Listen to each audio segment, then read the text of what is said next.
Connected Conversations for Creatives, a place where creatives can learn, grow, and connect. I'm your host, Jennifer Carr. In the life of a creative, the road is seldom straight. It's filled with alternate routes, diversions, and even a few rest stops along the way. These detours aren't just deviations. Often they are vital parts of our creative exploration. They challenge us, shape our perspectives, and sometimes redirect us towards passions we didn't even know we had. Whether it's a project that didn't pan out, or a job that taught us what we don't want, or a sudden inspiration that comes in the quiet moments of a pause. Each step is a crucial stepping stone on the path of our careers. Today's guest embodies the spirit of such a journey. John Wallman, a former English teacher turned author, has navigated his path from passionate reader and writer in his youth through various professional and personal phases, only to return to his first love, storytelling. John's route wasn't direct. It was filled with lessons learned in classrooms, insights gained in unexpected career shifts, and a resilience forged in the face of change. And he's here to tell us about his experiences and how they have shaped him and landed him exactly where he was meant to be. So, John, thank you for being here to share your journey with us, and welcome to the show. Thank you for having me. Appreciate it. Absolutely. I have to give you a preemptive apology, first of all. Uh-oh. I tend to be tangential, so if I get off topic, please direct me back on. Got it. Noted. Thanks for the heads up. Say, John, back to the topic there.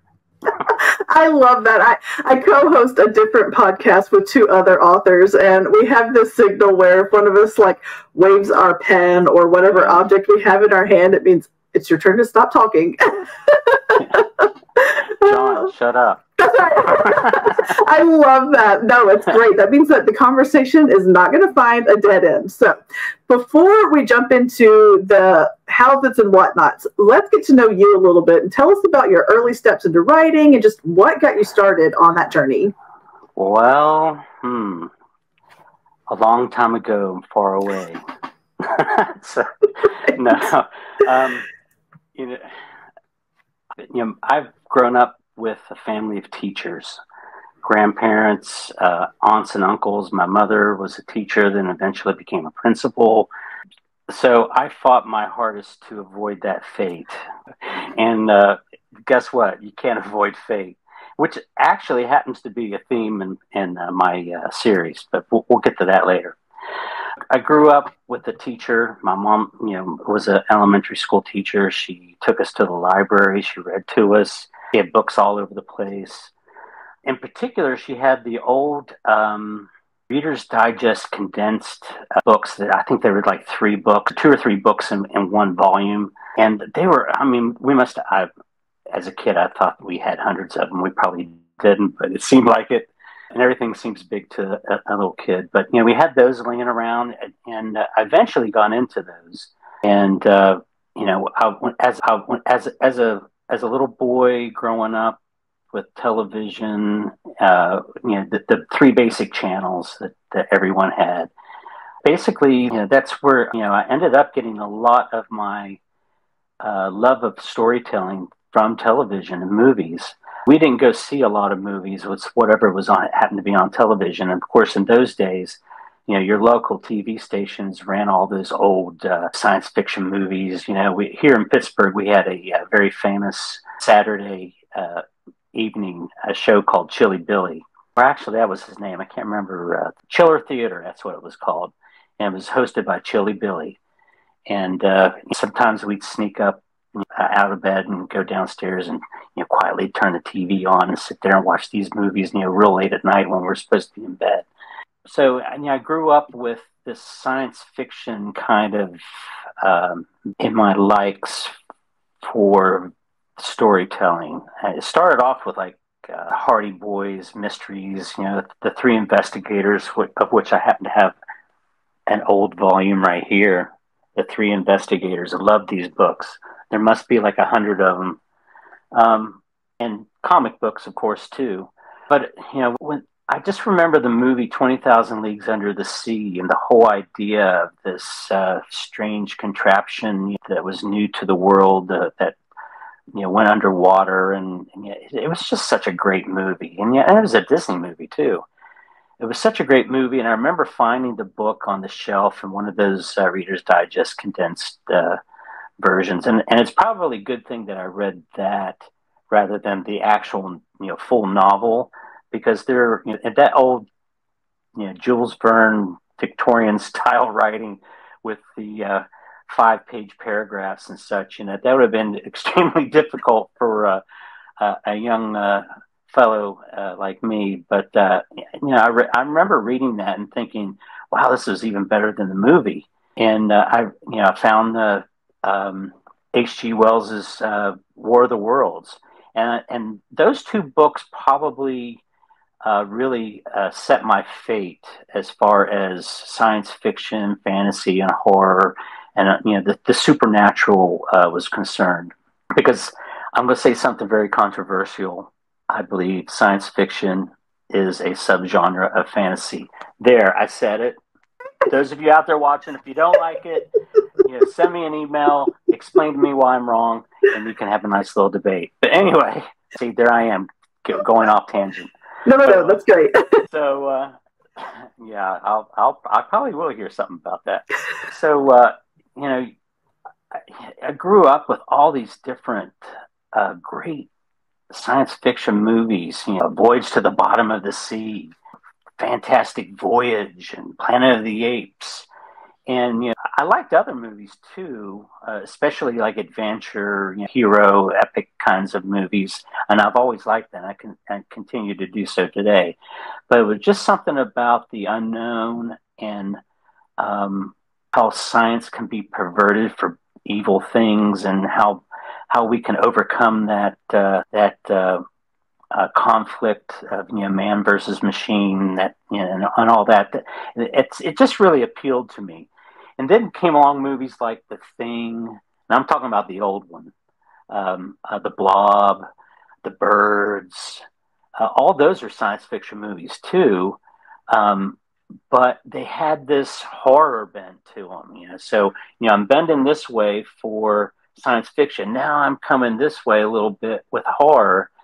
The Fly, that was another one. I remember The Fly. It was a man turned into a fly, and this little tiny fly going, help me. That it was just, in a way it was kind of funny, and it was also scary. And then in the 70s, my mom was extremely interested in a certain soap opera called Dark Shadows. And it was during the day, surprisingly. I remember coming home after school when she was sitting there watching, and you kids aren't allowed to watch this, have to go in the other room, blah, blah, blah. But, of course, you tell a kid not to watch this, what are they going to do? They're like, trying to find that, try to get a watch of that. And I remember actually watching quite a few episodes because my mom was just totally engrossed in it. And getting turned on by this vampire Barnabas Collins. He just had this allure, the sexiness of it. I didn't really understand it when I was a kid. I just knew that he had this power and control over people, and I didn't quite understand what the whole blood-sucking thing was, but hey, he was cool. And, he was very debonair and sophisticated. And, I wanted to be like that. And then, of course, came along the Hammer films, and Christopher Lee as Dracula and all that. I mean, I still continued to enjoy science fiction. Plus, Star Trek was kind of becoming big at that particular point in syndication. But there was just something about the supernatural, werewolves and all that stuff. It just appealed to me, and I kept this kind of duality of the slow fantasy of horror and vampires and werewolves and that sort of thing, and then I had this high fantasy or science fiction. If I'm not going to go any more into that debate, but I had this higher level science fiction that also appealed to me, because the whole idea of how science and technology affects humanity appealed to me. And so, I had this kind of duality in my taste in literature and storytelling, movies and television. There's Battlestar Galactica. I was still watching all that stuff. Space 1999. All those. I've just loved all those shows. But there was also this whole dark side, I guess you can say, that appealed to me too. The whole supernatural and the whole monsters, Godzilla and all that kind of stuff. So fast forward to high school, and there was a time there that I was not interested in any of that. It was mostly about chasing girls and drinking beer.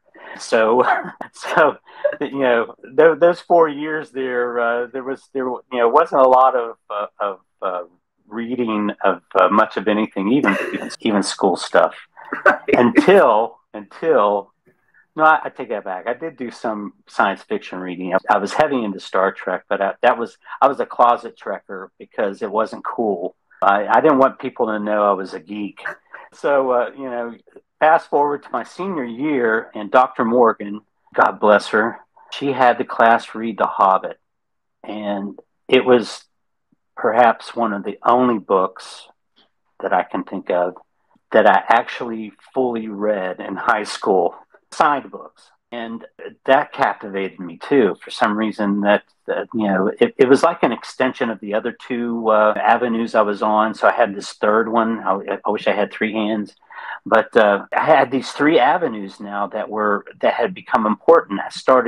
By the time I got into college, I was just devouring the Robert Howard Conan books and Michael Moorcock's Elric of Melniboné books, and Terry Brooks's The Shannara books, and just devouring this stuff. And of course, I wasn't doing very well in school because I was spending all this time doing things I wasn't supposed to be doing, like studying and reading the things I was supposed to read. So that whole theme kind of continued in college. And so I wasn't doing very well in college. And what really put the nail in the coffin was Dungeons and Dragons. That killed my scholastic endeavors, and I spent a lot of time playing Dungeons and Dragons. But here's the thing: I was the dungeon master for most of the time, and the dungeon masters have to put together the campaigns and put together the story of what the other characters are going through. And I was always really good at that. And so what I ended up doing was writing down some of these, because there was some fun. We had some fun times, and I would throw all kinds of crazy stuff at these players and stuff. And I started writing them down as like stories. And so, if we stop right there and then kind of go back in time to like fifth grade, when I first started realizing that I wanted to be a writer, and then move forward from there. Well, I'll bring you right back to Dungeons and Dragons and those abortive attempts at scholastic endeavors in college. So we're going to go back in time again, back to fifth grade. I was in, I forget the name of the school, but it was in Lexington, Kentucky. But I do remember my teacher's name because I had a massive, puppy love crush on her, Mrs. Smith, or Ms. Smith. She wasn't married. I remember that. And I remember wanting to impress her. And I was all in the midst of the whole 20,000 Leagues thing, and especially War of the Worlds. I was heavy into that. And I discovered a comic book about the War of the Worlds and that whole storyline, although it was much different than the novel, but it extended the whole idea of the Martian invasion and all that. So, I wanted to write my own, science fiction story. And so I did. And, it was an imitation of War of the Worlds, and I called it Earth Invaded. In fact, I think I have... Oh, yeah. Sorry. I have one of the few copies left. There's a whole story behind this actual document, too. So, my cousin Nancy Cranwell, God bless her, did this for me, made me like 25 copies. there are certain things in one's life that, you can call it fate or destiny or the Holy Spirit guiding you, or, I probably years ago would have said it was fate and destiny, but lately, since I've started writing this series and gotten into the whole religious aspect of it, I've become much more spiritual and religious.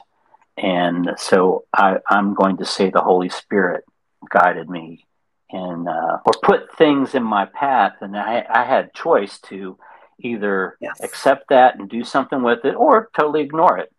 And which, a lot of us do, but see, I'm getting tangential. No, that's good. You're right. No, I'm with you. I'm nodding along. So anyway, I'm getting off topic. Topic is Miss Smith in that 5th grade class. So I wrote this story, and it was all handwritten out, and I did my best with paragraphs, but I didn't really know much about that. I really wish I could, and it's probably gone. And God, I thank God that I still have this. That because otherwise I might have thought it was just some kind of weird dream-like thing I made up, some kind of mythology I made up about myself. But anyway. So I wrote this story and I gave it to Miss Smith, and I said, can you read this for me? And I can't remember exactly how it went. She decided to read it to the class, and I was like, I wanted to do it. I didn't want her to do it because there were some horror aspects of this for a little 5th grade boy, 10, 11 years old. I had some, body horror going on in there.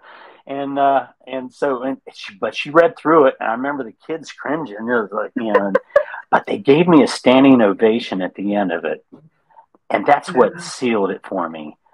The adulation. I mean, it was for just to have Miss Smith read it for me, and that was my ultimate goal. But the class and the ovation, and I don't know if they were thanking me for writing a story or getting Miss Smith to waste 25 minutes of the day on this. Either way, it's a win. Whatever it was, it was a win-win for everyone. And so that was it. All these little imitations that I had been doing, all this stuff kind of came together in that moment, in those 25, 30 minutes that she read that story. That, in retrospect, you're on the river of life. I'm going to use all kinds of weird metaphors and probably mix a lot of them too. You're on the river of life and you're going along, and then something happens and you get pulled into a tributary. And I think that's what happened there. And everything's going forward on the river of life, but you're going to have different tributaries, and it may get circular and or whirlpools or whatever to slow you down.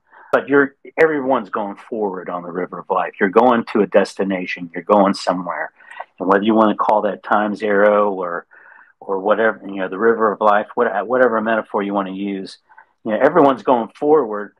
I just happen to be going off in a different direction than really what I even understood at the time. So, I started doubling down on the writing. I was taking the comic books and rewriting the comic books into prose form. And that's an extremely difficult thing to do as an adult, let alone as a kid, and I'm sure they were, very amateurish, if not very weak attempts at writing. But what it was doing was teaching me, one, format, but two, how to write dialogue.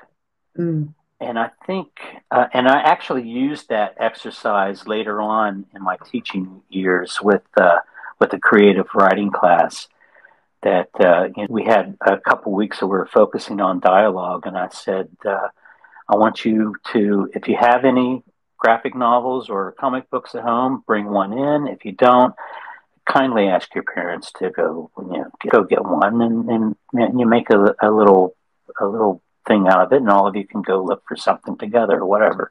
You got to try to sell things to these kids, and we would talk about, you have this scene, in that panel, and things are happening in it, but there's dialogue going on too. How do you mix what's happening with the dialogue, and just one panel on a comic book or a graphic novel can yield a ton of prose. And these kids were just like totally flabbergasted over that. And I remember myself, you have a page of a comic book translates into 10, 12 handwritten pages of text.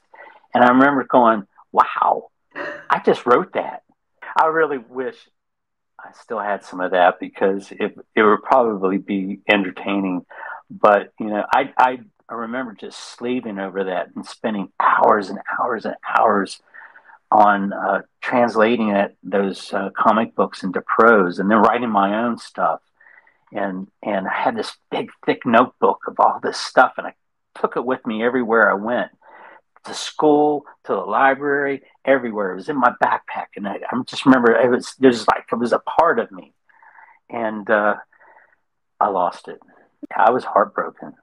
I retraced my steps for 3 days trying to find that thing. I think I lost it at the library, but I'm not sure.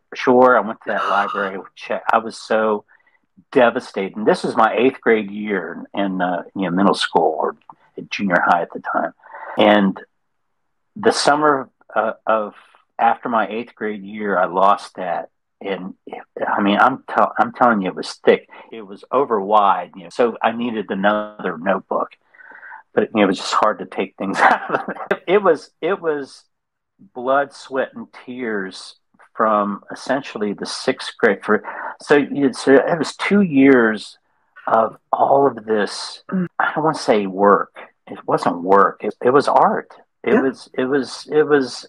was my feeble young attempts at art. And the Romans, a long time ago, that I'm revealing some of the rhetorical teacher in me.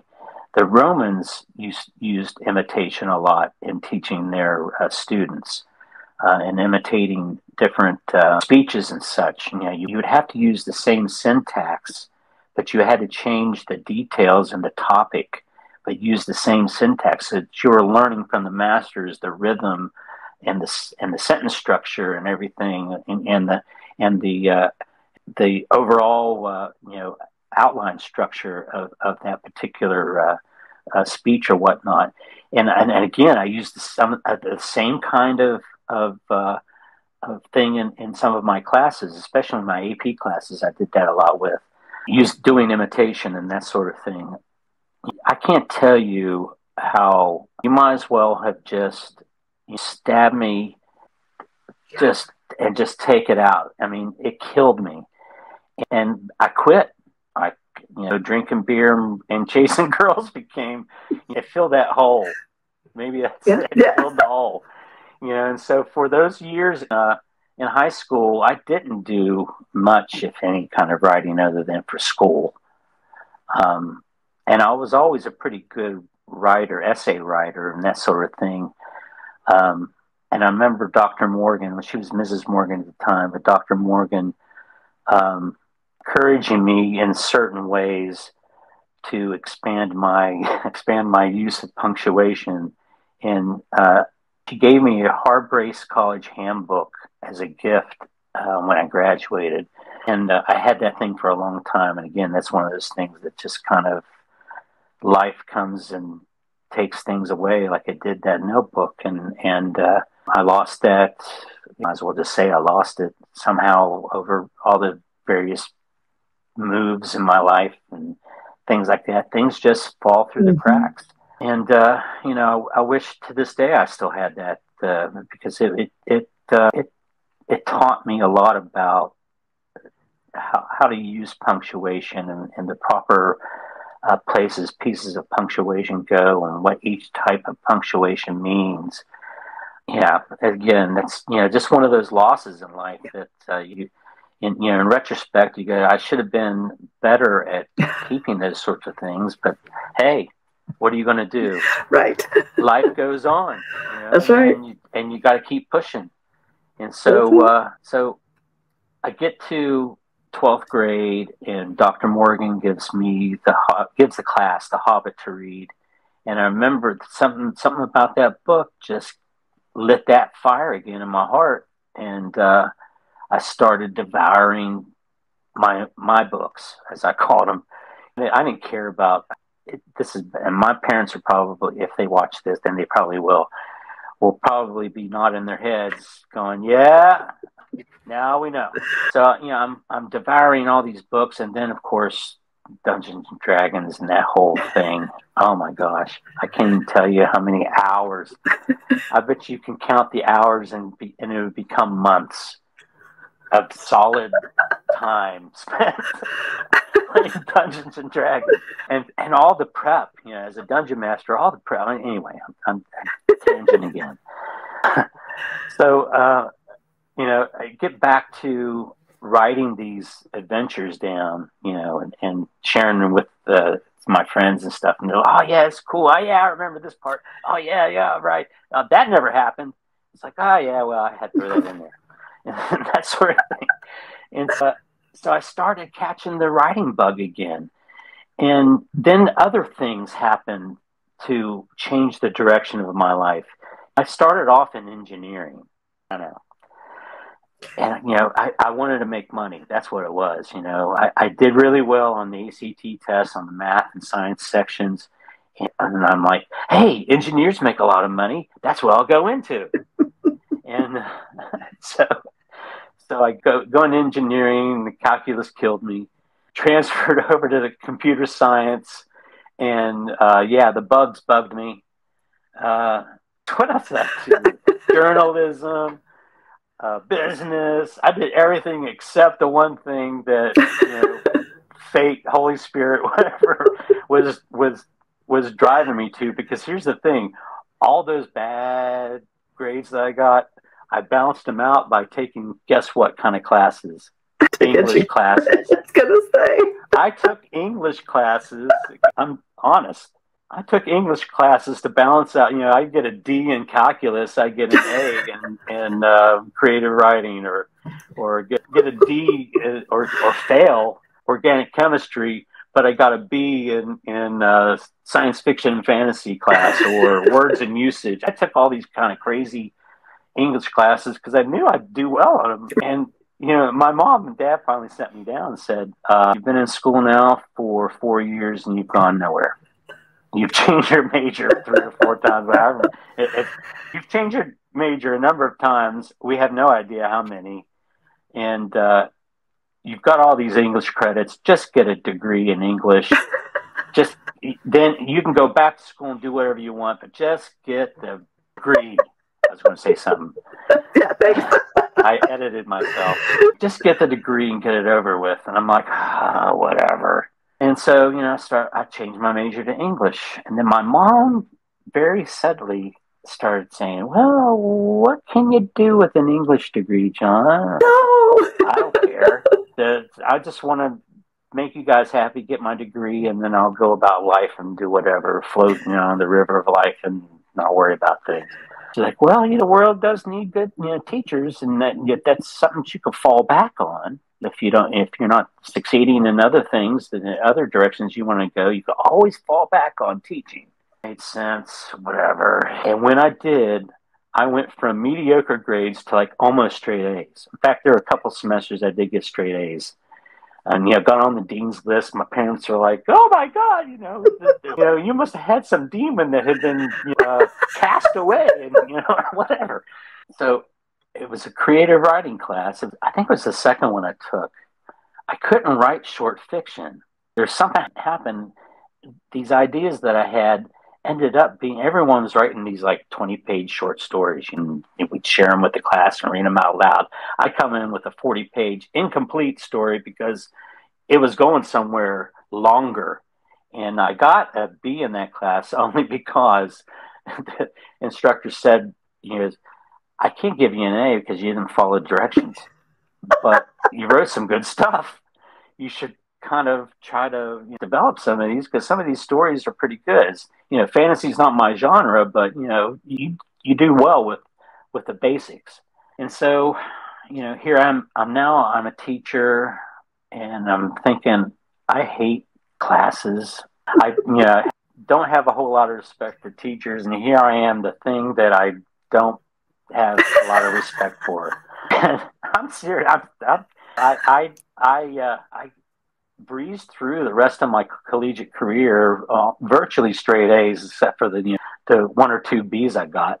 And I'm like, I don't want to be that guy over next door and that who gets out the handouts and say, fill this out, turn it in as you're walking out the door. I don't want to be that guy. And I became creative with the way I taught. And I assure you, I'm going somewhere with this. And so you're going to laugh even more here in a few minutes when I tell you what I did. Oh no! So my first job was in a high school in Ravenswood, West Virginia, Ravenswood High School, and I lasted a year there because my then wife, who's now my ex-wife, we had twin boys.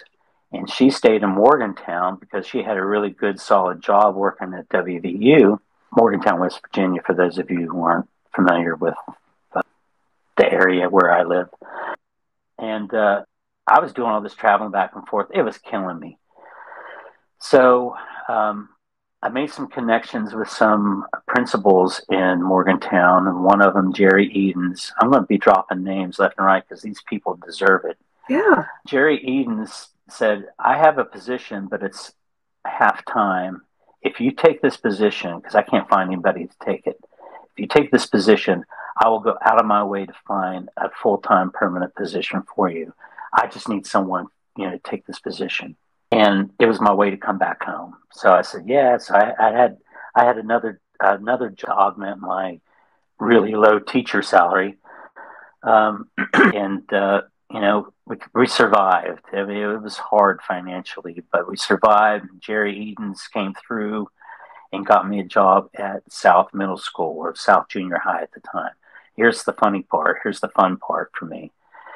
So I get there, and again, I'm like, I want to be that kind of teacher, and everyone else is that kind of teacher. And I just, those kinds of teachers, you know what I'm talking about. And I was like, oh, God, what can I do? I gotta mix something up.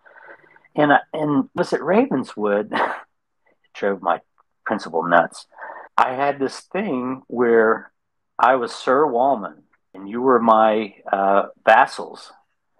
And we had a way of in this class. I didn't have school rules. We're supposed to have their 5 rules posted on the wall somewhere. I didn't. I had the laws of chivalry. So I had perseverance and generosity and courage and courtesy, respect. There were 10 of them. I'm at 5. I can't remember them all now. I'll be here in a minute. And that's what I had on the wall. Of course, I won't say his name out of respect for him because I really did like him, even though he was a bit of a meanie. Oh, you have no idea how much I'm editing myself. He would just, he had the curriculum director come and evaluate me. It didn't evaluate anybody else in the building, just me, because of my wacky ways of doing things. And I had to justify all this stuff. But the biggest thing that drove the principal, I almost said the name, the principal crazy was that every time someone of higher authority than myself entered the room, the class would have to stand at attention. They loved it.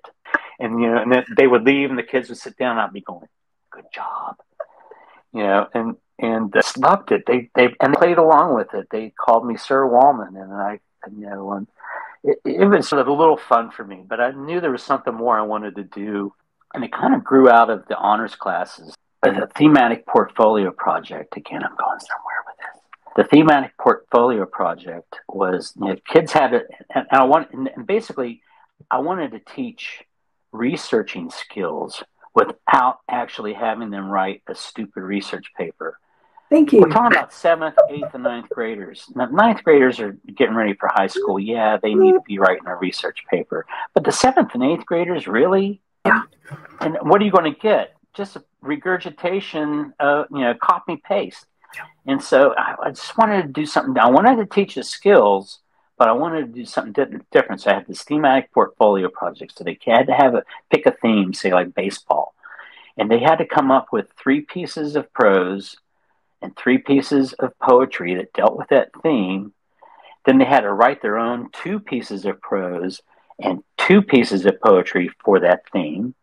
They had to write these reflections, these reflective essays on the pieces that they pulled in. They had to have quotations. They had to have pictures, all kinds of different stuff. This project ended up being like anywhere from 20 to 25 pages, depending on the kid. And they moaned and groaned the whole time. But secretly, I could see in the corners of their eyes, they loved it. Mm-hmm. They moaned, and you have no idea how much I was such a taskmaster, and the parents were loving it. And they did it because I think they actually saw the value in it. Yeah. The librarians loved me because they brought, I briefed them on everything that was going on. I mean, it was a fun time. I just loved those years. So in the midst of all this, a couple of years into all that, and I had a reputation of being a taskmaster and all this writing and why are we doing this? And oh my God. And you know how dramatic those kids are. Uh-huh.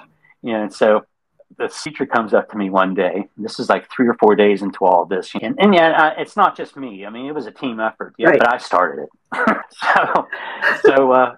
So this guy, I mean, he was brazen and very secure in his young age, but he challenged me. So he's like, Mr. Wallman, we understand, the important educational, theories. And I'm paraphrasing in an adult way, but he didn't say it in this way. But this is just over the top. I remember him saying that. This is just over the top. This is too much. You're making us do way too much. And then he gone to even say, you probably couldn't even do it. I'm like, au contraire. And I said, all right, so we're halfway through. I said, I will do one. I will do my own portfolio project, but we all have to agree that we're halfway through the process, so I don't have to do the entire thing. That would not be fair. And they're like, well, okay, yeah. Because they didn't think I was going to do it. And now I was calling their bluff. And I was like, yep, I'll do it. And I'm going to do mine on vampires. And they're like, are there poems about vampires? I said, yep, I'll find them. Don't worry about it. It's my project.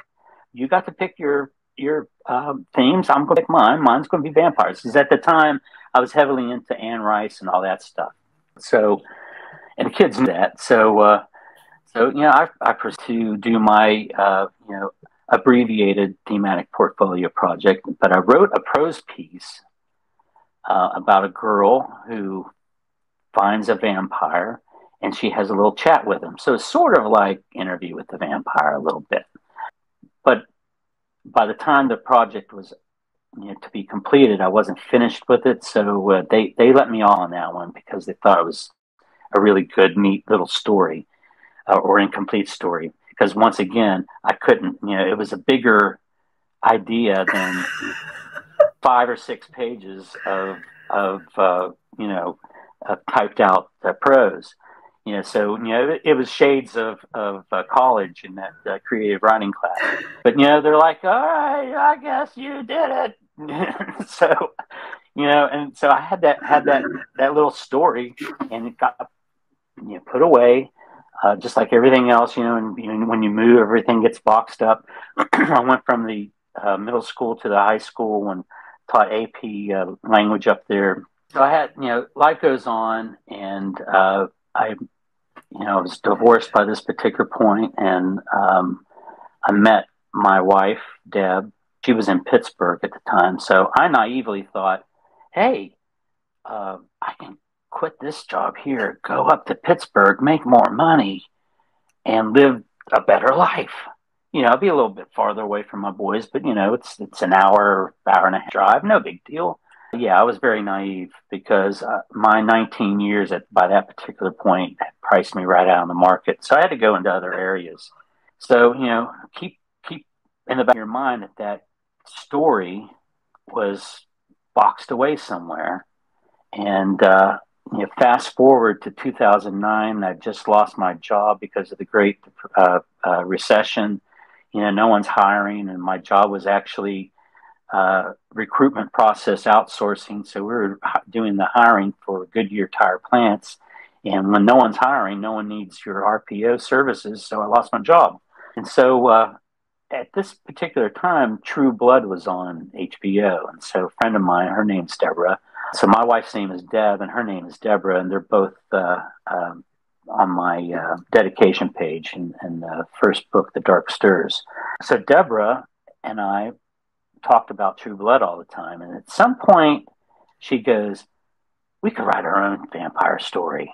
And the big freaking light bulb goes off. And I go, I have one, or started one. And, I'll type it up. So I started word processing it. And I kept going. Because remember, it was incomplete. I kept going and going. And Deborah's like, you said something about a story. I was like, I'm still working on it, going and going. And next thing you know, it's like 100 pages long. And the next thing you know, it's 150, 200, 300. It ended up, the first book was about 450 odd pages. Massive tome. Printed it out. Deb actually took it to work and secretly printed it out for me. It was massive. It had it in a 3-inch binder, and it filled up the entire binder. And so don't think I didn't think about the other notebook. Yeah, I bet. I still have this notebook. Here, and the story wasn't done. It was only partially done.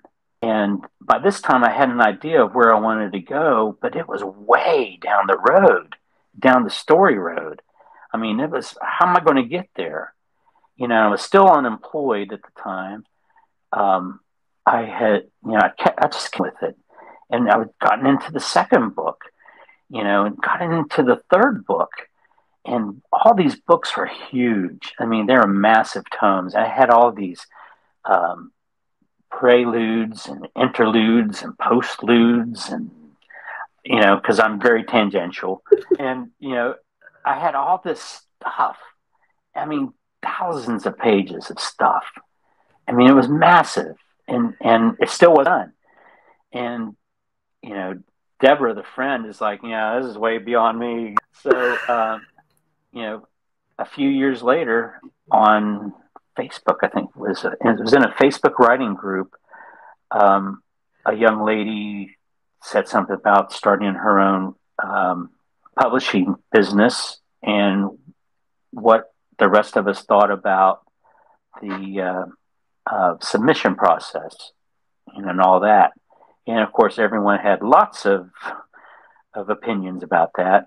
And I just kind of watched her reactions, and it was always, yeah, that's a good idea. Yeah, thank you. And, it's almost like she was taking notes.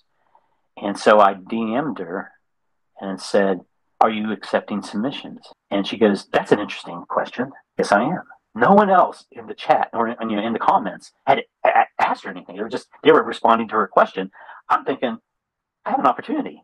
And so again, it's that, whatever you want to call it, fate, Holy Spirit, whatever it is, something put that thought in my head to ask if I could submit to a submission. So she had this unique submission process, and I went through it and I submitted the stuff. And then she, about, 2 weeks later, said, send me the first book. I don't want to see anything more than the first book. I was like, sure. And so, I kind of, cleaned it up a little bit. I sent it to her. It was still relatively raw. Sent it to her. About a month later, she emails me and says, I'd like to send you a contract. I think this can go somewhere. I really hope that you work with me on this. And so I'm like, sure. Yeah. Okay. And so I have this contract. And long story short, when you're working with someone else on your book or your story or whatever piece of creativity that you're working on, when you pull other people into it, other people have their thoughts and ideas about how to temper that iron into steel. I think that's a good metaphor. It's a great metaphor. And some of what she said and suggested we did in the first book. The first book was published through Courage Publishing. It was a painful process for me because she had me remove a ton of stuff. And a lot of it, I would say 90% of what she had me remove, I agreed with, but there were some things I didn't. But I did it because I thought she's the expert. She's the publisher. She's the one who has the ultimate thumbs up, thumbs down. And the book turned out really well. And I happen to have it right here. Convenient. Nice. The Dark Stirs. She wanted me to make major changes to one of the protagonists. There are two protagonists. And it would have changed the whole direction of it. It would have been a butterfly effect throughout the rest of the story. Mm-hmm. And I couldn't see. I've always had the end of the entire series in mind, so I know where I'm going. And I couldn't see the series going there if I made these changes for the second book. So I pushed back and I said, no, I can't do that. We're going to have to, agree to disagree on this and stay with Angelique's character the way she is, because other things have to happen for the story to get to the end, to my end. Yeah. And she's like, well, then we'll have to cancel this contract. And so we kind of had a little publishing divorce, and that's where I am now. So I self-published the second book, just came out on April 24th, The Dark Gambit. I happen to have that here too. Amazing. Is that coming out backwards? That's right. Mm-hmm. That was right. The Dark Gambit. So you see the whole chest thing here. And on the backs, and this is another thing that she didn't particularly care much for, was the whole idea of the Queen of the Night Flower. It's a recurring theme in later books. I don't know if you know what the Queen of the Night Flower is. It blooms one time a year in the middle of the night. There's the whole light darkness theme going on in the series, and the Queen of the Night and the Queen of the Night Flower. And and what she was asking me to do was going to kind of change some of that trajectory, and I didn't want to do that. I had the vision of where this book, the series, is going to go. Excuse me, and it's my baby. Yeah. They are my babies. Mm-hmm. And I didn't want to, I just couldn't do it. And it was an amicable divorce, but it was, I was left alone nevertheless. And there were a lot of things she had done behind the scenes. I didn't know anything about formatting a book. I didn't know anything about, and how to put images in a text, because we ended up, I'm going to plug my book. Yeah, do it. No, that's why you're here. We ended up putting these images at the beginning of chapters, so you'll have a hand going up, coming from hell, or Angelique chapters, and then the hand coming down are John chapters. So the story kind of goes back and forth between these two characters. Now their storylines do converge. I'm trying to find the storylines do converge, but then they separate, but they'll converge again and do the entire series. Mm-hmm. But I just couldn't do it. I couldn't betray my story. Mm-hmm. And that's how I kind of felt. It's like, well, you're asking me to betray these characters and where they're going to go and how they're going to develop. One particular character, specifically, an ancient child of the night, whose name I will not reveal because you have to read the second book. That's fair. She would have been extremely pissed off at me, and you don't want to mess with her. She can be nasty, as you'll discover in the books. She's the main antagonist of the entire series, even though she doesn't appear at all in the first book. There's just one vampire in the first book. Anders is his name. He and Angelique have a little bit of a repartee, and I enjoyed writing those sections. But in the second book, toward the beginning, when the gambit is made, for those of you who don't know what a gambit is, it's a move made early in a match where you sacrifice a piece to gain an advantage. And that's exactly what happens in part one of the Dark Gambit. And then you see the repercussions of that throughout the rest of the rest of the series. And just too many things that would have changed, and it would have become a different story, and it wouldn't have been necessarily the story I was writing. Because I'm already into the fourth book, drafting wise, and I just couldn't. I just didn't want to do that. I didn't want to do that to my characters. I didn't want to do that to my story. Yeah, it's like saying, yeah, your child, I don't like the way your child looks, so we need to have some plastic surgery. No, I'm a child. I love my child. So, so given that, it took me an extra year before I got the second book out. And when the divorce happened, the publishing divorce, I should say, I need to make sure I say that.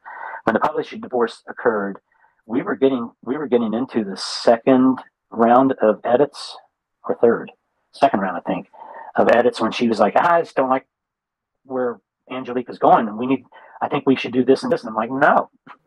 And it's like, well, I think they wanted to break up, and knowing that I probably would say no to that, that was a way that the contract could be broken. And I could be wrong about that, but I just wasn't willing to do that. Excuse me. Yeah. So, in a long way, my teaching affected where the genesis of this whole series came from. Little pieces of that original kernel story appear at the beginning of the Dark Gambit. So there's I can go into a whole background of how the whole story developed, but I'm sure you have another question you want to ask me now that we're, an hour plus? An hour, that's a great story. I'm not usually this verbose, but you got me started. Sorry. Listen, I ask great questions. I'm just going to throw that out there. And you make my job easy, so all I have to do is sit back. Way I got there, and here's the thing. I'm a recursive writer, so I must be a recursive thinker too, because that's basically all I was doing. I was going back and then kind of catching up, and that's what I do as a writer. I'll write 2,000, 3,000 words or whatever. The next day, I go back and reread those. I'm kind of doing little micro edits as I'm rereading that, and then taking off from there, and then I kind of come back, and so I have this kind of recursive kind of way of thinking, I guess. And that's okay. There's nothing wrong with that. And like I said, it makes my job easy. Also, I like hearing the story of how you started here and how you ended up here. But I do want to ask the question. So, you said it took you a little longer to get the next book out because you were kind of on your own. How did things look? Like, did you divide up? How you get kids? You get custody? Like, did you have a cover already designed? And how did that all look like for you? Like I said, it was an amicable split. So they allowed me with some modifications to keep the cover because they had developed the cover. And I like the cover. Yeah. So I didn't want to have to redo that. And so they agreed to that. So we had to make some modifications to it, but no big deal. There were some introductory matter changes that had to be made because it was no longer being published by Courage Publishing and all that. So overall, and they helped guide me through some of the process of changing all of that at Amazon and Ingram Spark. Amazon was a total jerk about me. They still are a jerk. I'm too big. You're not the only one. I've heard horror stories. Yeah. So I got to keep most of my child, I guess you could say, and I got permission from them to keep thematically the same kind of cover concept. So you have, here's the first book, The Dark Stirs. Wanted to go away from that a little bit, but kind of keep the same theme. So here's the Dark Gambit. So the image of the hands are behind the words in this, and so I kind of brought out the thematic imagery full frontal. It's not that kind of show, guys. Not what he means if you're not watching.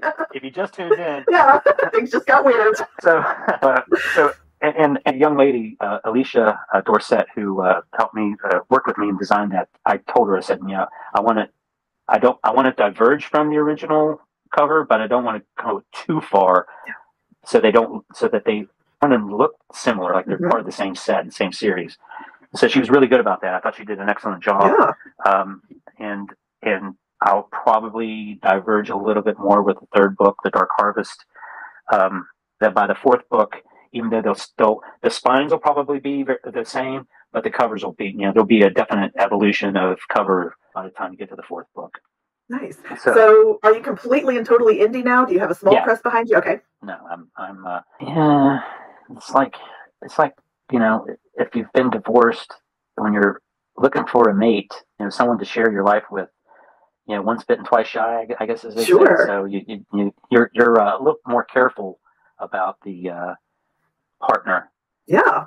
And so, which I have to say, it was not the case with Deb. There was just massive chemistry there. Well, you know. So if there's some kind of massive chemistry with some other indie, and I won't go mainstream, right? I'll never get in the door, Simon & Schuster or whatever.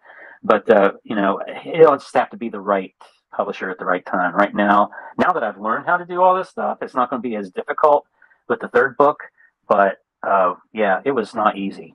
And there were lots of iterations of files that I went through. I probably, for the ebook itself, I forgot that we did not put the illustrations in the ebook because they had determined that it was just too difficult. Well, guess what John did? John figured it out. John has illustrations in the ebook. So there you have it. So nice. I should have looked at it. If I looked at it, I probably wouldn't have spent all that time trying to figure that out. Oh. But hey, it's done. The book's out there. It's doing okay, I guess. I don't know, whatever okay means. Okay. Do you want to flip the script? Do you want to flip the script? Do you have time to flip the script? I have plenty of time. Okay. Well, just for a couple of minutes, I'm going to let you take charge of the show, and I'm going to let you lead the direction of the conversation. However, I'm not asking any questions. So welcome back to Connected Conversations Creatives. I'm your guest host, John Wallman. And Jennifer here has made a very bad decision in flipping the script, so to speak, by allowing me to ask her questions.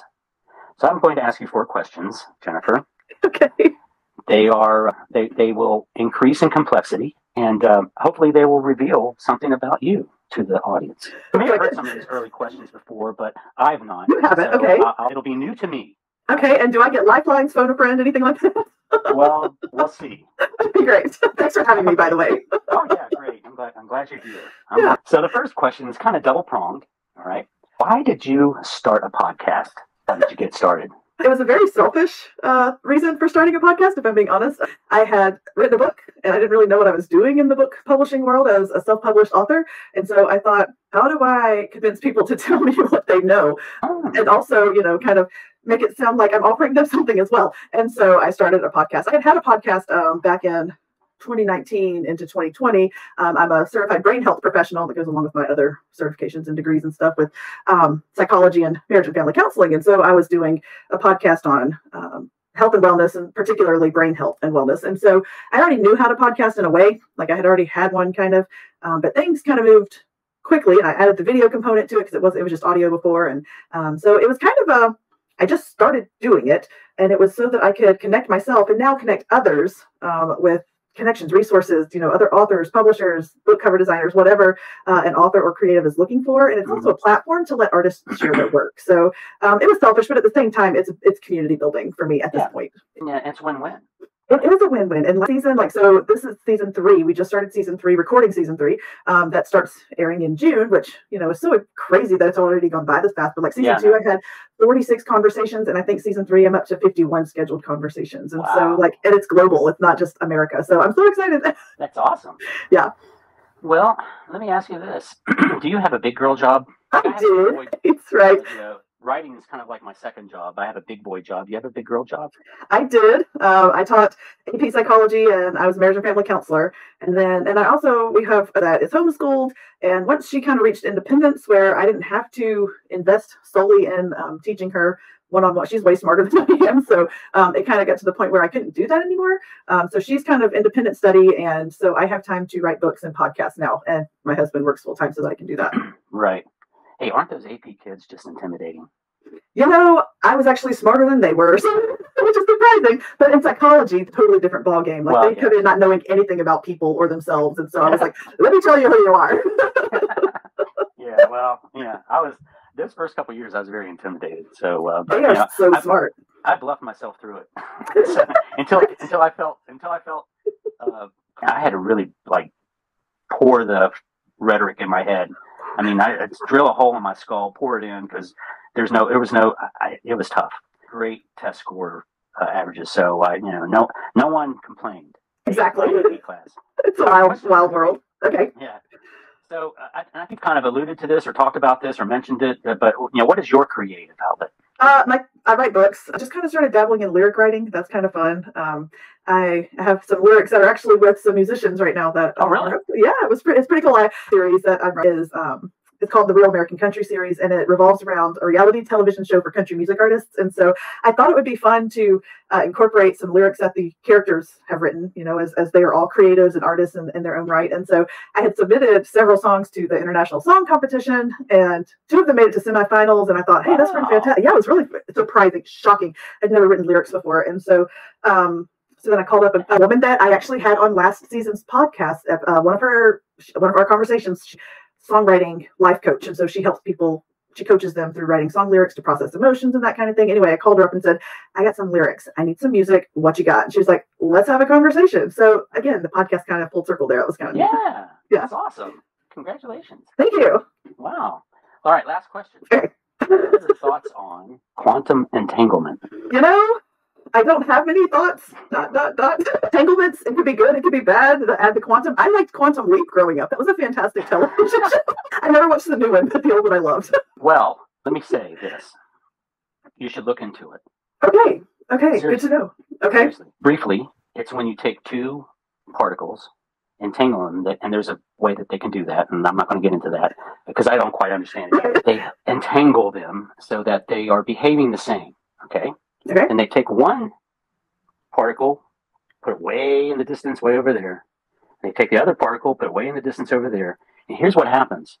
Einstein called this spooky action at a distance because he couldn't explain it. In fact, they still can't explain what's happening to this day. They haven't figured it out yet. But it's been thousands and thousands of times as it's been experimented on, and they get the same reaction. So that these two entangled particles are, say, 14 miles apart. I think that was the first experiment, something like that. Here's what they found out. If they did something to one particle, it would happen with the other one. Somehow they were communicating with each other. Mm-hmm. And they couldn't figure that out.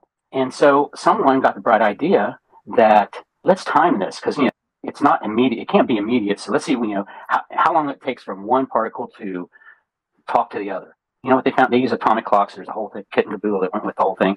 Here's what they found out. It was immediate, instantaneous, faster than light. Interesting. It's very much like twin theory. It's like nature versus nurture. Yeah. So, what humans are the most entangled? Yeah. Twins, like that. Births. And I think in a really good, solid relationship, there's some entangling going on also. Yes. Because I can feel, when my wife is not doing well. Yes. And yeah, you can call it what you want, but I would like to call it entanglement. Entanglement, absolutely. And so, what is the soul if it's not on the base level? It's circuits going off in your body, and you have this bioelectric power going through your body. Those are photons, and some of the first quantum entanglement experiments were dealing with photons. So on the photonic level, you can entangle those particles together, and they react even if they're separated. And it's immediate; it's faster than light, and it's blowing their minds. They can't understand how something like that can happen. And that's why Einstein called it spooky action at a distance, because there's something spooky going on. And they don't. And to this day, they still don't know how it works. Oh yeah. Do your sons have that? Do they have the twin telepathy and stuff? So I think there was something. It was a long time ago. I can't remember exactly, but one of them got hurt, and the other one had called his mom and said, "How's Lance doing?" "Well, I don't know. He's not here." "Well, I think something's going on." And sure enough, call it what you want. Yep. I call it quantum entanglement. It really is. Entanglement. So, I think a good relationship, whether you're entangled in the womb or entangled through love, there's something that happens in a good relationship that entangles people, and there's this immediate reaction with each other. And I like to call it quantum entanglement. I agree. And I think that's something and that is why when I write, or when I'm reading romance, or when I'm writing romance, I will not write a third act breakup, because if it's true love, if they have already said I love you, or if they are moving in that direction and there is, this major connection, and then all of a sudden there's a miscommunication trope, I despise it, because you are supposed to be so entangled that miscommunications happen, but differently. You talk through them, you work through them. Anyway. So yes, no, I agree. I think that's a great way to write your relationships in your book. I'm all about it. Some entanglements, right on, make them good. That's so funny. Well, you won't find that in my books, but you will find them in some romance books for sure. That's so great. I'll take the reins back because I want to ask you how listeners can connect with you. Tell us about online, wherever you want people to find you. Well, online, I have a website, johnpwallman.com. You can find me on Instagram at author John P. Wallman, all one word. You can find me on Facebook, John P. Wallman-author. I have a playlist on Spotify, the Dark Matter series. It started with 10 curated songs, and there must be 30 on there now from different people and myself adding to it. So yeah, it's got some. It's rock and metal. Okay. All right, and that kind of gives you vibes for the book, maybe. And it reveals some thematic elements of the entire series, and refers to some characters, perhaps. Yeah. So if you're into rock and a little bit of metal, check that out. There's some good songs on there. Some old classics too. Nice. I mean, we're running the gamut from Billy Joel to Metallica. So there you go.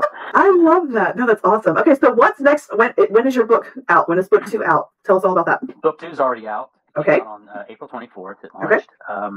I have a book signing, and these are all in Pittsburgh, by the way. So, book signing coming up on the 11th at Abeille Voyante Tea Company. And there's something else. I'll get that in a minute.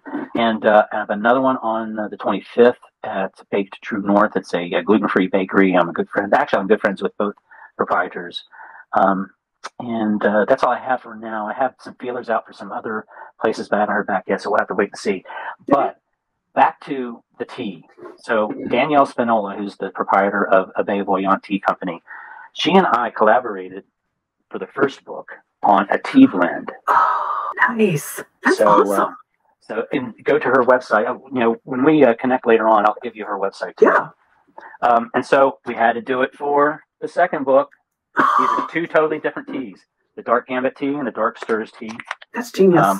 And they're excellent. So I got this idea. I wanted to go for the full experience. Mm-hmm. Okay, you've got your tea. You're reading the book. I wanted something more. So I have a friend who is a candle maker. You're going to love this. Look out. That's amazing. What does it smell like? This one's like a citrus tea. Mm. Hold on here. I've got the description. All right, here. Hop notes of mandarin and lemongrass. Okay. Amplified by mid notes of bergamot and ginger in a base of white tea and jasmine. That sounds pretty. It's a good tea. The first tea, the dark stirs tea, is more of a, no, that was the candle. But the teas are, the dark gambit tea, it's kind of teamed up with the candle. So Okay. Danielle and my good friend Kay Krueger, who owns Luminescence Candle, we all kind of collaborated together and said, these are the flavors that are in the tea. What can we do for scents that can kind of enhance that whole experience? And now you can go to Abeille Voyante Tea Company. Again, I'll give you the address. And she's got a page on there where you can get a whole set of all three items: the book, the tea, and the candle. And have it actually, probably if you could order it now, you might have it in time for Mother's Day. Oh, look out. That is coming up. That's so smart. I love those little extra touches. Yes. This has one of those wood wicks in it. Yes. The crackles, yeah. Yeah, because here's the thing. When these children of the night feed on blood, they're not really feeding on the blood per se, as they're absorbing the light that is in what you were talking about, the bioelectric energy that's in our bodies. That's what these creatures feed on. It's not necessarily the blood. The blood's just a mechanism to get at as much of the light that's in a person as possible. And the dark matter that is within their bodies, animating their undead body, and develops this light, and it basically crackles inside. They can hear this crackling going on in the backs of their minds as the dark matter is consuming the light. And so when Kay told me about the wood wicks crackle, I was like, that's what we're doing right there. We got that one. So you're going to be sitting there reading the book, sipping your tea, and the faint little crackle of that beautiful scented candle. That's a full reading experience right there. I'm telling you. That's fantastic. No, I love that. That's genius. And I think that we'll definitely have a link to all of those sites in the show notes, so that all you gotta do is click over and head that direction. That's fantastic. Do you feel like you have talked about your work? Do you want to tell us anything else about your books? No, I'll let them speak for themselves. Okay. I want to make sure you got to talk about your work as much as you wanted to. Well, it's, I kind of got the feeling from our communication before that you wanted to talk more about the whole writing journey. And, I've talked about the books a little bit. I mean, you're dealing with hunters and vampires and angels and demons and light and darkness and all that kind of stuff. That's basically what the Dark Matter series is about. But in the middle of all that, you have these two characters, John Wilkins and Angelique Carlson. John is the champion of light, Angelique the champion of darkness. And though they were lovers at the beginning of this series and the Dark Stirs, they soon find out that they are opponents in this whole game between light and darkness, this whole war between light and darkness. So that about sums it up. No, that's great. That's fantastic. What is one piece of advice or encouragement you want someone to walk away with if they hear nothing else? Well, Jennifer, there's not just one piece of advice. There are four. Wow. So, first of all, there are some books that need to be read by every writer, fiction writer, I should say. There are tons of them out there. The one by Stephen King on writing is probably one of the most famous ones. I highly recommend that one. I didn't think I was going to enjoy it, but Stephen King, a memoir book about writing, sound good. Interesting. So, it's and there's a lot of good advice on style and that. And I mean, there are tons of really good books about writing written by writers, not professors or theorists, whatever. You know, you need to write some books on writing written by writers who have been in a battle. Another piece of writing that I think everyone needs to read, and it's not easy to read, but I remember I was shamed into reading it because I'm such an Edgar Allan Poe fan that when it was suggested that I read The Philosophy of Composition, say, "Hey, John, have you read The Philosophy of Composition? You really like it?" I was like, "No." Like, oh, you know, how dare you? Sean. Yeah. So I would recommend that, you know, pushing through it, because there are some really good nuggets of wisdom that have really stuck with me over the years since I've read that. So it's The Philosophy of Composition by Poe. Yeah, it's not an easy read, but and it's not either. So you push through it and go, wow, there's actually some pretty neat. And he talks a lot about the Raven. So if you're a big Raven fan, you really like this. Rick Rubin. Anybody who is a creative needs to read his book, The Creative Act, A Way of Being. He founded Def Jam Records, so he's a recording guru, I guess you could call him, and he has worked with a variety of different genres, hundreds of different artists. That book is just, I mean, it's almost like he reached down my throat and grabbed my heart and massaged it. I mean, almost every chapter has something in it that just like is like gongs going off in the back of my head. Anybody who's a creative, it doesn't matter what your creative, what your mode is. You're a creative. You need to read that book, Rick Rubin, The Creative Act. Excellent. And it's not a really long book, but you'll probably sit there and find that it's going to take you longer to read because you'll read a chapter and have to chew on it for a while. Yeah. You go back and read some of it too, that chapter. It's like, yeah, that's how I was. I mean, I'm serious. I was like, wait a minute, let me go back and read that again. I was like, oh, that was good stuff. So, that's one of the books that you chew on for a while. You're just like, You process it, yeah. Yeah. So that's advice one. You need to read what the other people are writing about writing, okay, and being creative. The other thing is, I really think if you're going to be a writer, you need to know something about rhetoric and rhetorical analysis. I didn't know anything about rhetorical analysis when I took the job at University High School. I basically took the job there because I wanted to be closer to my boys and teach them. I wanted them in my class. I made that completely clear that for their 10th and 11th grade years, they're in my class. They're not in the same classroom together, but I'm teaching them. And yeah, we can do that, no problem. But I had to teach AP language, and I didn't know anything about rhetorical analysis or I knew literary devices, but I didn't really know rhetorical devices. And it just opened a huge world. What's the premise there? Everything is an argument. Okay. Even not saying something is an argument. Saying something. Yeah. Everything has a message. Everything has a direction that, whether it's through logos, logic, or pathos, or ethos, ethical considerations, everything that comes out of our mouths and communication is an argument. And when I realized that, even fiction, because I've been accused, someone just the other day asked me, it's like, it looks like your second book is heading in a direction that it's almost like how did he put it? Can't remember how he said it. Like a warning. He said, he had to really turn a phrase. I wish I'd have written it down now.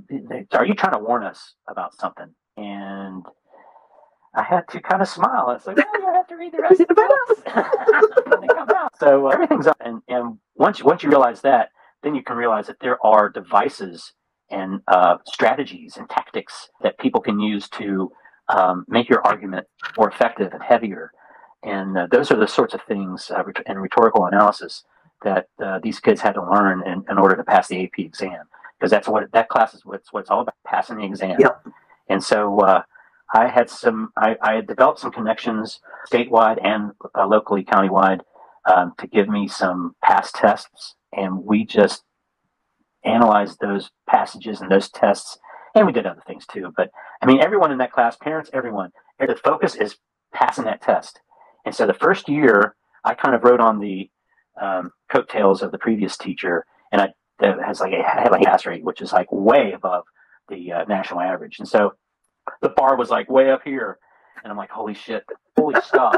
I'm going to do this, you know. Yeah. You know, and so it's like doubling down that summer and just pouring over, you know, Roman and Greek rhetorical stuff. And I mean, it was just, so long story short, for advice number 2, rhetoric is extremely important. I think it's even more important in today's day and age. I'm going to wax a little political for a brief moment. We need to understand as a culture how we are being manipulated verbally and visually. Yes. And consequently, I don't think, other than AP students, anybody's getting that. So, or classically educated, because I have seen those classically educated kids. They are spitfires when it comes to rhetoric. So yes, I mean, critical thinking. And, you know, and there's tons of stuff on the internet that you can teach yourself and learn analysis and rhetorical devices and how they work and why they work and what they do and why they're doing it and why was this used here and not down here, and how these two different devices kind of revolve around each other and have this effect. The rest, you know, people don't understand how much language can manipulate your thinking, or maybe they do and they don't care. I don't know. So I'm going to stop there. I could go on forever. But you're right. You are right. So as a writer, however, you have a responsibility to learn a little bit about rhetoric, rhetorical analysis, and a piece of advice or words of wisdom. Watch YouTube videos of writers and interviews and doing their speaking engagements. Tons of them on the internet. Yep. You will learn a lot about their thinking on why they did things. It's just, as a writer, to listen to other, you know, it's like Stephen King. I bet you I've watched every Stephen King thing on the internet, on the YouTube. So, yeah, and there are, you know, find your favorite writers and find those chats and speaking engagements and stuff. There's tons of them on there, and just watch those and listen to them. You'll learn so much about the writing process, how they do their process, because not everyone does everything the same, but you'll learn the hows and whys of it, and that's extremely important as a writer, especially if you're a young writer, I mean, a newer writer. All right, lastly, and this is probably going to sound counterintuitive, but it's not, because this is how I grew up. I didn't grow up watching shows and movies as a writer, but I soaked all that in. Somehow, maybe it's just me or the way I was or my internal makeup, brain construction, whatever. You need to watch good programs and movies and watch them as a writer. Watch for like in terms of literary analysis, character and setting. How's the setting working? You know, why do you like this character? Why do you like this bad guy? You know, what is about these? I mean, yeah, they're too, but it was a script first, and that script is being translated on the screen for you. So it's filling in all the other modes of literary analysis. And if you get used to watching shows that you like my wife and I watch almost all the Law and Orders, even though they're formulaic, and you can almost guess from the first 5-10 minutes who's doing what and how it's going to get done. It's still a good story, and you like those characters. And the bad guys are great bad guys. Yes, especially on Law and Order, the one with Elliot, Organized Crime. Love that one. So, and I'll leave you with this one last thing with respect to this. The movie American Fiction. Have you seen that? I have not. Oh. I am not a movie person. I know that's terrible. I can't tell you how revelatory that was, not just for me, but for my wife. I think she gets it now a little bit. In that movie, I can't remember the actor's name. I remember the character's name, Monk. I don't want to give anything away, but at one point he's composing on the keyboard, and and you hear he's writing this. The words are appearing on the screen. He's thinking these words, and then all of the screen goes up, and there are the characters in the room with him saying the dialogue and doing the things that he's writing. And I turned to my wife. We saw it at the theater. I turned to my wife and I said, "That's exactly it. Yes, that is it." She's like, "But I'm telling you, I was like, because sometimes people ask me, what happens internally when you're writing, and that's a difficult question to answer, because I want to say my characters come alive and they're there with me. I always kind of say, they're like right behind me, whispering in my ear. And Angelique's over here, and John might come up every once in a while, whisper something. They're just back here whispering, and I'll write something, and they'll say, "No, that's not what I said. That's not right. Go back." and I'll bang, now do this. Yep. And what that scene was in American Fiction, in fact, the characters even turn to him and say, "Seriously, that's how you're going to do this?" And he's like, "Shut up, this is my story," or something like that. And I mean, I was like totally flabbergasted. Is it Yes. right there? That is exactly me right there, and how I write. And so that's what I'm going to say from now on. Is you want to know how I write? Watch American Fiction, and you'll come to that point. First of all, it's a great movie, and second of all, you'll come to the point where he's composing this crazy book, and you'll go, "Oh, that's what he's talking about." Yeah. Or you might be a writer and might go, "Yeah, I saw that. That's it." That's funny. So, a fiction writer is sort of like a director, Oh, yeah. a movie director, and you have your characters, you have your elements of fiction, you have your skill, and you're directing these characters to do and say things, and then you're filling in with the setting and everything. And it's a lot like being a director, I imagine, because I've never been a director. But were I to imagine it, I think writing fiction a lot like making a movie. Yeah, so, I can see that. Oh, definitely. So those are my 4 nuggets of wisdom. I like it for writers. I like it, and you should do them all of them. Yeah.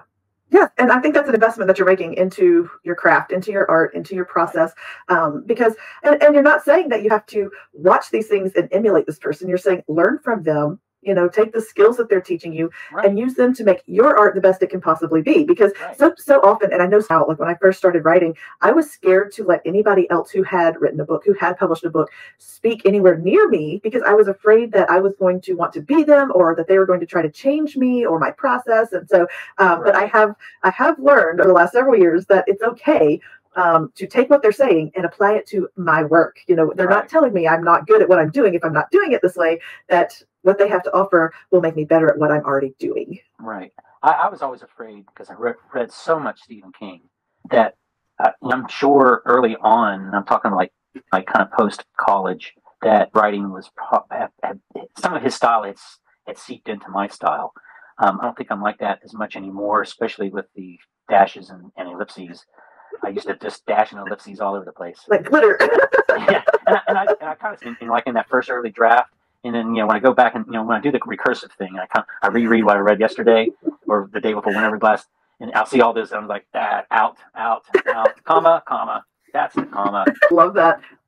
John, thank you so much for being here and just sharing your journey, because I know it wasn't an easy one, but I think you ended up exactly like I said, where you were meant to be. Because I know you enjoyed teaching. I could tell by the way you talked about it, but I think you enjoy your book and your characters just a little bit more. And I hope that everything goes well. We'll have all of your information in the show notes. And again, thank you for being here.